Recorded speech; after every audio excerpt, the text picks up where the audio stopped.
Good evening. So, we all know, or we should know, or we're going to know that we're looking at what is arguably the most unprecedented thing that has happened in our time in relation to currency changing.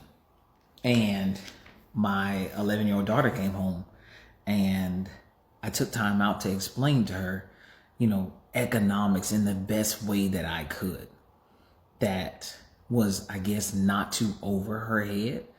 But I did ask, hey, did the school, you know, talk about at all this this new change that we should be seeing? And I'll be honest with you before I go into how I explained it.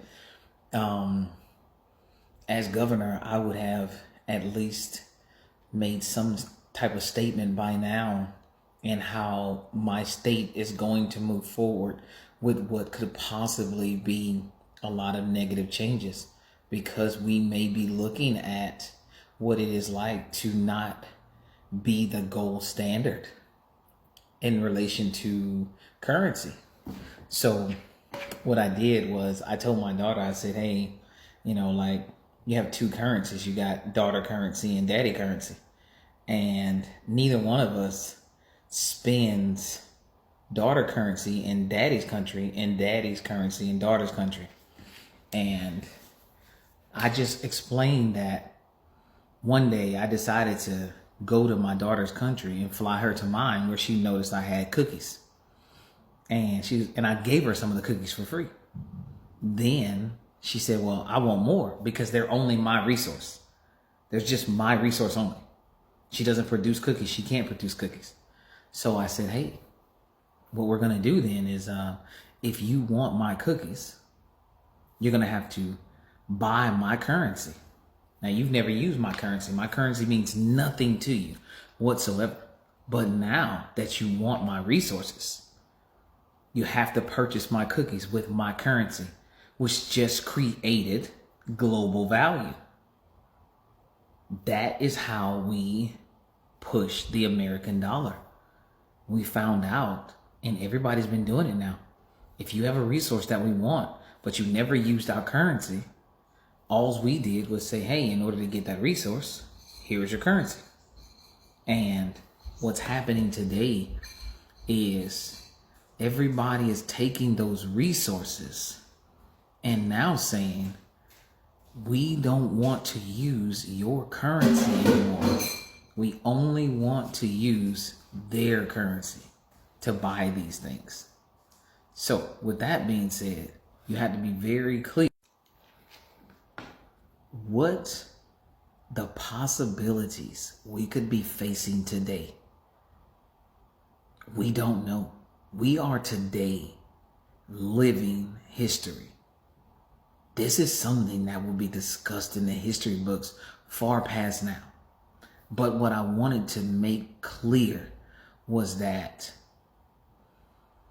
when we decided to globalize our currency, what we lacked as a collective in the representatives who did this was healthy characteristics.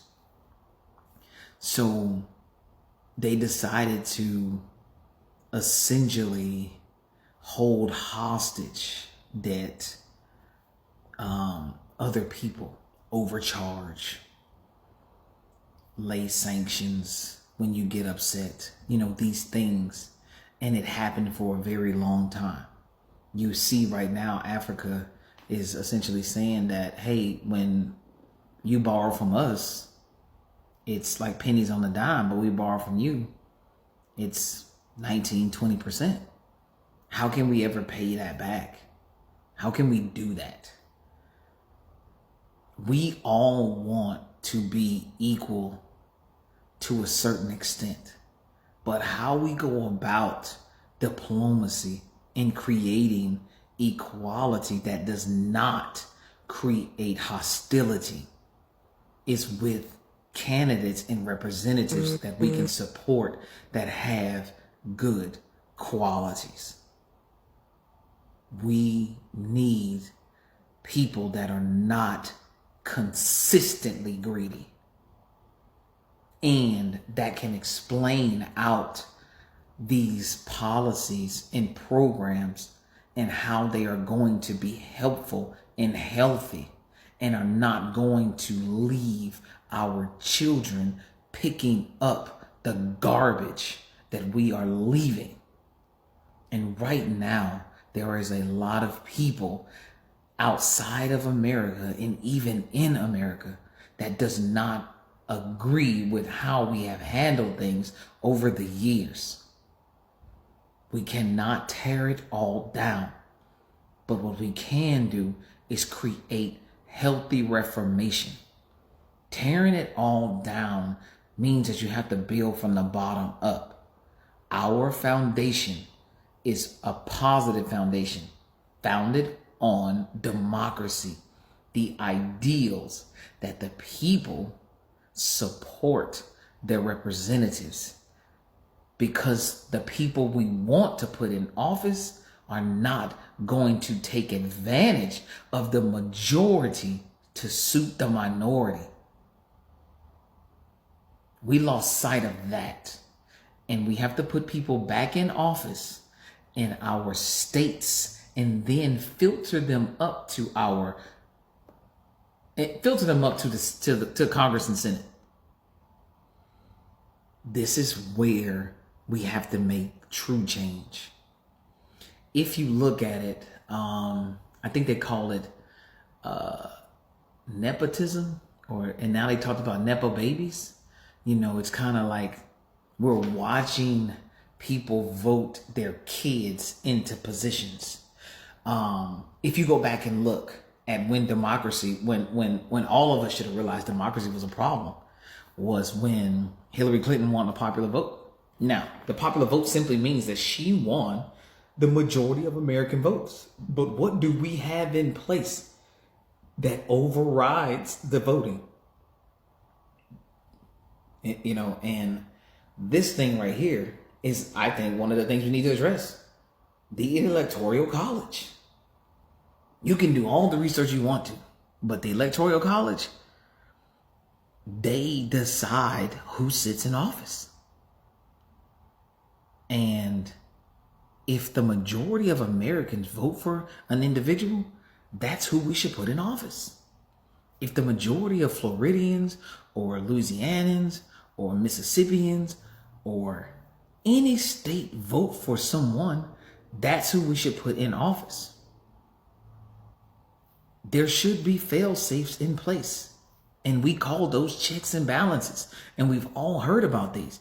But when we allowed the law to change the way we could check and balance people, there's a problem. Now, something that is immeasurable is feelings and emotions. We would like to try our best, and I would like to try my best, to be logical in my approach to helping a majority as per hurting a minority. But there will be emotions involved. And your feelings and emotions are always valid because they are yours, and they will always be your truth. And I will not lose sight of that. But I will do my best to never make a decision solely based on emotional feelings. I will do my absolute best, because emotions are immeasurable. You cannot measure how someone feels. You have to accept what they say. Talk to your families. Explain to them how our economy is changing, because we're all going to feel this one.